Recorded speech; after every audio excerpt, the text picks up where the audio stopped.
right, so we have a new segment. We have a special guest, Coach Mr.Pfohl. We're going to ask a couple questions on how he coaches and just about life. Right on. All right, Mr. Pfohl. Happy to be on the Sports VIP Lounge. Very enthused. Very enthused. All right, Mr. Pfohl. If you just got drafted in the NFL, how do you succeed in your football career? Well, it's how you would succeed really in any job that you start off. You have to work hard. You have to listen to what your coaches say, take all the advice that you can, and really just it's about grinding every day. You can't just show up and think, oh, I'm talented. I'm a first round draft pick or whatever. I'll be great. You have to work every day, whether it's at practice, in the film room, in the weight room. You got to work hard every day. And I think the thing that a lot of people don't think about in the NFL and really any sport, a lot of time it's the fit of where you get drafted or where you play. If you think about some of the most successful players ever, I look at a quarterback like Drew Brees. I mean, when he was in San Diego, he didn't play for the same type of offense that he would eventually play for in New Orleans, that explosive offense where he got to throw the ball around a lot. So if you're a quarterback and you get drafted to a team that doesn't want to play like that, you might not do as well. If you're a wide receiver and you get drafted to a team that doesn't have a quarterback, running back, you don't have an offensive line. The fit is a lot of times how you're going to succeed. But if you don't work hard, then you won't succeed in football or really anything that you try in life. All right, so my question is, would you rather run or pass the ball? If a defense is guarding which way? As a coach? Yeah. So ideally, I would like to throw the ball. Yeah. That's just I played wide receiver and I like throwing the ball. I like trying to get explosive plays and move down the field. However, the level I coach, freshman football, a lot of times you may not have everything that you need to throw the ball. To get a big play, you need a great quarterback, you need receivers, you need an offensive line. So a lot of times you might not get that in freshman football. So as a coach, I run the ball more than I throw it. But in a perfect world, I like to throw the ball. But you need to be able to do both. If you can't run the ball, then people will just sit back with 7 defensive backs and stop you from throwing. And if you can't throw, they'll just load the box and stop you from running. So you need to be able to do both. Mr. Pfohl, so you run into a controversy in life. How do you get through it? A controversy? Yeah. Well, it would, I guess, depend on the controversy that you run into. But I've always believed honesty is the best way to get through anything. If you screw up, you can't be like, oh, it wasn't me, or I didn't know. If you screw up and you get caught, you got to own up to it. You got to say, yeah, I messed up. That was my fault. I shouldn't have done that, or I said the wrong thing, or I knew I was, I heard, just the other day there was a student that got in trouble because he was eating in another teacher's class, and you're not supposed to eat in class, and if the teacher comes up to you and is like, what are you doing? Why are you eating? And he's like, I'm not. It's like, dude, you have a food wrapper in your hand. There's a piece of candy in your mouth. You're just own up to it. Say, yeah, I was wrong. My bad. It won't happen again. So run into a controversy, big or small. Honesty is the best policy. But best way to avoid it is to not get in trouble. That's the best way to avoid controversy. Yeah. So, Mr. Pfohl, how do you discipline your players, if they do something wrong? How do you discipline them? It depends. We've done a bunch of different things. We have suspended players, kept them out of games when they mess up big time. But the biggest thing we deal with, and didn't really deal with it this year, we had a really good group of kids. But the biggest problem we had this year was before every practice, they have an hour-long study hall, and they were screwing around during that time, not really taking it seriously. And so what we did after practice is what we call lame dogs, and that's basically a bear crawl with only one leg. It's a one-legged bear crawl, and we would do that. I think we did that I don't know, I want to say 50 yards down and back 3 times, so that's 600 yards. And one day we actually couldn't practice outside. We had to practice in the gym, so we had them do it on the hardwood floor, and they were slipping and sliding all over the place. And I mean, they didn't screw around in study hall after that. So usually just running, but we have gotten more severe and done some other conditioning drills or even suspensions if that's necessary. Yeah, that's really interesting. Never heard of lame dogs. When I was in school, we never did one-legged bear crawls, but they're not fun. Yeah, 'cause They're not fun. We've had just like hop. kids are whining and complaining about it, and doesn't happen after that. So, and luckily we didn't have any even low grades this year. Everyone had really good grades. So usually, if you have poor grades, sometimes we'll make you stay after and run a little bit. But everyone had really good grades. It was a really good group of guys that I coached this fall. Mr. Pfohl, I know you love football and watching Purdue play. If you go to a Purdue game, what's your go-to tailgating food? Oh man. I would say my favorite, honestly, is probably depending on the weather. I mean, if you go to a game in September, you gotta keep it light. You can't have anything too hot because it's already hot outside. Yeah. So I would say like in that situation, I just go like maybe hot dog or like some chips and dip. But now that the weather's a little cooler, I will be going to the game this Saturday, the Purdue-Iowa game this Saturday. That's gonna be. Hopefully there's some chili. That's one of my go-to favorites. Now the thing about chili is it takes two hands, so you can't have a soda with you at the same time. You got to have one hand on the bowl, one hand on the spoon. So that's the tough part about chili. But I would say chili. Chili is my favorite. Yep. So let me ask you guys some questions. Okay. All right. So a lot of big games this weekend, obviously. What are we thinking for the? Let me ask you this. Okay, Ohio State plays Northwestern. Is that right? Yes. Okay, so what is going to be more, the number of Ohio State touchdowns or the number of Northwestern first downs? Ohio State touchdowns. I'm going. I just don't. They're 1-7. Northwestern is 1-7. They're not getting anything. So let's say if Ohio State gets it to 63 points, that's 9 touchdowns. You think Northwestern will have less than 9 first downs? Yes. No, they'll have more. The defense for Ohio State has not been solid yet, and we can't really tell. But I can't see, especially Ohio State's offense been struggling lately. I think I can't see more touchdowns than first downs for Northwestern and Ohio State. Looking at those stats. It's a tough one because that would mean that they went basically 3 and out every time, which is that defensive end, I don't know his name off the top of my head, that played last week is a freak show. He's a freak. Yeah. And then what do we think? LSU, is it at Alabama or is it at LSU? It's at LSU. Okay, so a game at LSU in Death Valley. What do we think Alabama-LSU game? I'm gonna go Alabama just because they're so consistent every year. There's one game every year where they just either play an extremely good team like Tennessee, or they just don't play at all. They do not show up. And I mean, if they may not show up to play, but it's unlikely because they already had their loss this year. Because Nick Saban's so good at for that first loss, getting their team back in shape.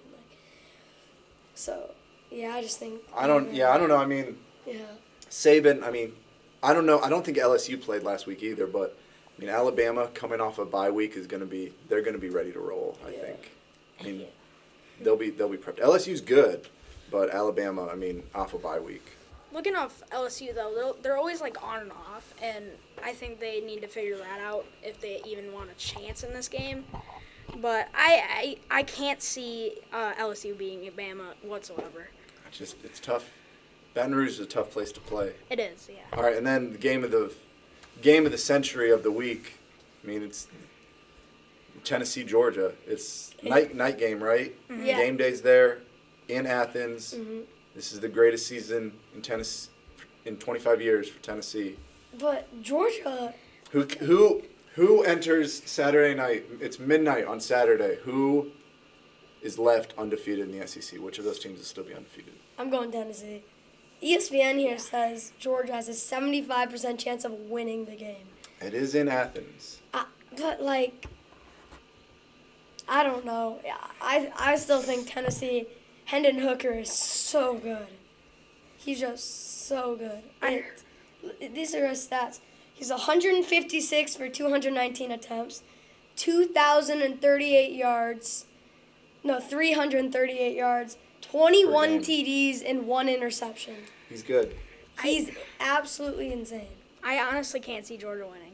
It sounds ridiculous, but Auburn, they kind of played with Georgia for a while, and it was 42-10 was the final score. Same with Penn State scored more points than than Georgia did against Auburn. So that's showing after Michigan completely dominating Penn State and Ohio State in the fourth quarter dominating.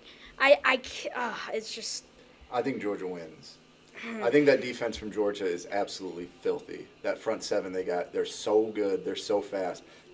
I mean, Tennessee can score on anyone. There's going to be a lot of points scored on Saturday night, I think. I mean, we're looking at a game where there's probably like 60 to 70 points scored between the two teams. Mm-hmm. But I just think that Georgia defense is so good. Yeah. But I will say, the last team to beat Tennessee? Purdue Boilermakers in the Music City Bowl. Just pointing that out. Just want to point that out. Just want to throw that out there. Make sure we get that on the pod for all your listeners. All right, so we're introducing a new segment to the Mr.Pfohl show. It is Upset Alert. We will play the sound for our possible upsets of the week. You want me to go first? Yeah, you can go first. Okay. My upset of the week, I've got Oklahoma Baylor. So Oklahoma is favored by 3.5 this game, and they are at home. So home team usually gets 3 points, so that's Vegas telling you this is pretty much a pick'em game. If you look at Baylor's offense, the amount of points they put up, they score more points than Oklahoma. They give up less points for Oklahoma. They get more yards. They give up less yards. I think Baylor is a much more well-rounded team than the Sooners. I think this is Vegas just leaning on the old Sooner name. They see Oklahoma. They assume it's an automatic win. But I've got the Baylor Bears over the Sooners this weekend. That is my upset of the week. And the brand for Oklahoma is always favored. It's just always how it happens. Always. Kind of like Michigan. No, stop. This upset is a brand type of upset here. Now, it's kind of hard to believe, but Clemson's honestly so overrated. They should be probably 5, 6, and TCU should be 5. So, in my opinion, Clemson is going down this week. They're going into South Bend and Notre Dame, who is a pretty hot team, especially coming off of a big Syracuse win, who they basically blew out, and Clemson played really close to them at home. So I have Notre Dame in this one. Clemson is favored by 3.5, so I'm for sure taking Notre Dame in this one.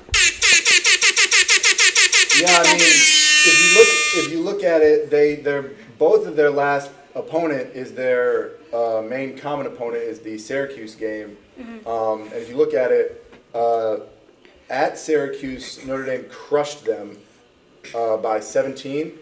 And in Death Valley, Clemson was only able to squeak. And I watched that game start to finish. Syracuse squeaked by, or Clemson squeaked by Syracuse by 6. So it's actually not a bad pick. I actually would go with you on that one. I think Notre Dame wins this weekend. They also had to bench their starting quarterback to win that game. So yeah, well, I mean that Clemson defense is nasty. Especially that front seven. They're so fast, but I don't think DJ Uiagalelei is all he's cracked up to be. I think defense is defense is what's carrying Clemson. So if Notre Dame can go in there and take care of the football, I think they get the win. So my upset is, I just think is going to happen. Ohio State and Northwestern. Upset of the century. Ohio State is going down this week to the 1-7 Northwestern. So just to give you an idea of how big an upset this would be, Ohio State is favored by 38 points. 38 points. And it's gonna happen. They're getting a 98.4% chance to win. Yeah, Northwestern is hasn't won a whole lot of games. In fact, they won their first game against Nebraska. They haven't won a game on in United States soil yet. They won their one game over in Ireland, and they are 0-7 since. So I cannot see this happening. It's how it works. Northwestern just came off a week losing by 20 to Iowa after Ohio State won by 40. So I mean, I guess they could probably, maybe keep it close after Ohio State maybe gets a slow start, but they're definitely going to dominate in the second half like they always do. I mean, yeah, this one's gonna get ugly fast. I think this will be the type of game that like Northwestern might come out and get a field goal on their opening drive, and it's 3-0, and you see that score on the bottom of the screen. You're like, oh, how about that? And then you look up, and it's the halftime, and it's 35-3, and you're just like, oh, never mind. So upset of the century there from Connor. I like it. I like being bold. Yeah, that's definitely a very bold one. Mine's only like 4, and yours is only 4. I mean, Ohio State last week almost lost to Penn State. In fact, they were down for most of the game. Well, it's also Penn State, but I mean, I have to imagine that 38 points is the biggest spread of the weekend. Actually, Northwestern played really tough at Penn State, so I don't know. I mean, I guess it could be close. Not 10 points like it was last week, but I don't know.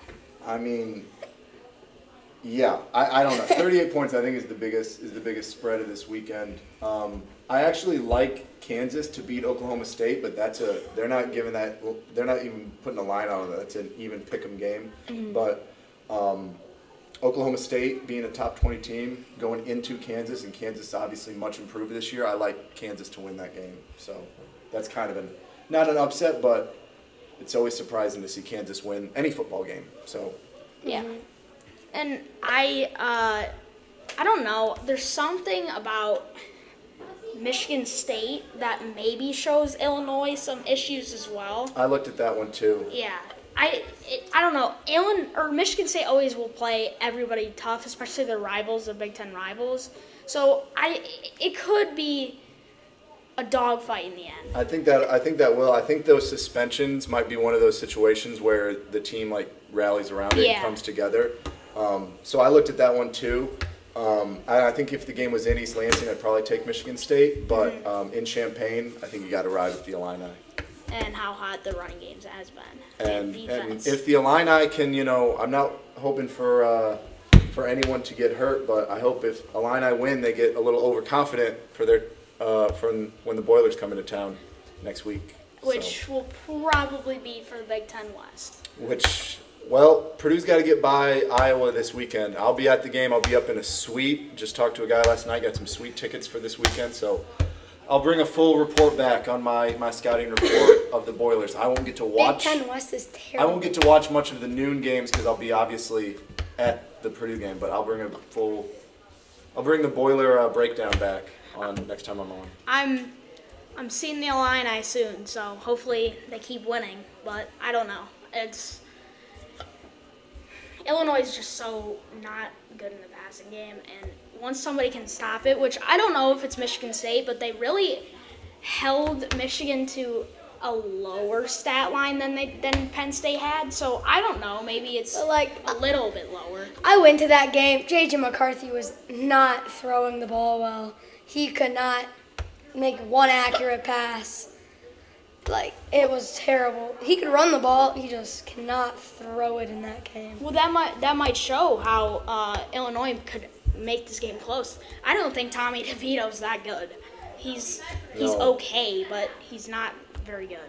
Well, I think that Michigan's not built to pass the ball either. They're a running team. I think they're a bad matchup for Ohio State. I think that game is going to be it's going to be for the Big Ten East, and that's going to be a good race here down the stretch this last month of Big Ten football. But yeah, the Big Ten's coming, and a huge conference right now. Yeah, it's going to be an interesting race the rest of the way. How many ranked teams are in the Big Ten?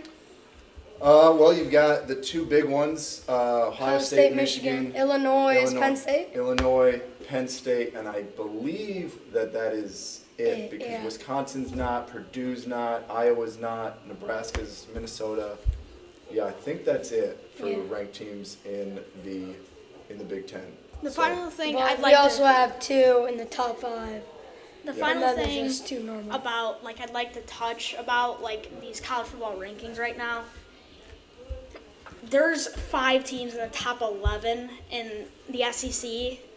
So that basically shows Georgia, Tennessee, whoever loses, they still have an easy path to the They can playoffs. get back. Yeah. And really, whoever loses the Ohio State-Michigan game has no chance at this point. Yeah, that would have to be a close, like double overtime field goal type Yeah. game, and need some chaos around them. But I mean, that's the thing is everyone gets worked up about these rankings right now, and it's going to work itself out. All these teams have to play each other. So if you're Michigan State, if you're Michigan, and you're worried that you're number 5. Or you're TCU and you're worried that you're number 6 or 7, like it's going to work itself out because all these teams got to play each other. So the rankings right now, it's fun to debate and talk about, but it's meaningless right now. Their right teams are going to play themselves. It'll work itself out. That's why I'm not necessarily a fan of Michigan playing Ohio State at the end of the year. Like, all of these teams get to play each other really early. But, like, this literally decides if Michigan or Ohio State are going to make the playoffs. Well, I think Ohio State could have a shot just because they have that win over Notre Dame, like looked impressive at the time, and as Notre Dame keeps It's winning, not it's going If to they look beat more Clemson. impressive. If they beat Clemson, it Michigan needs might be to impressive. schedule some harder out of conference games. That's It's- just that they need. They have no outer conference. good They games. need like if they had an early season win over like an Oklahoma State or a Texas or a Stanford or a team like that, I think would really help them. They just need to not schedule the type of out of conference games they've been scheduling. But the thing is, Ohio State schedules a high-ranked team that they know will not start off strong, like Notre Dame. They scheduled them for the first 2 years in a row for their first game, right? They know Notre Dame does not start off hot. They get better, which makes them look better. I think that's what Coach Ryan Day is thinking when he schedules Notre Dame. So, Well, they crushed them, and as Notre Dame keeps winning, it's going to help them. So smart strategy out of him, but kind of cheap. I could see Ryan Day going to the NFL next year. I really could see it. His offense is really good, and I don't know, it could change. Yeah. well, then you'll see Luke Fickell go to Columbus. Yep. All right, everybody. Thank you for listening to this special episode, which we will hopefully continue with Mr. Pfohl, the Mr. Pfohl Show. Yeah, I had fun chopping it up with you guys. I'd love to come back on. Yep. Thank you, Mr. Pfohl. All right. Thank you, everybody, for listening. Even if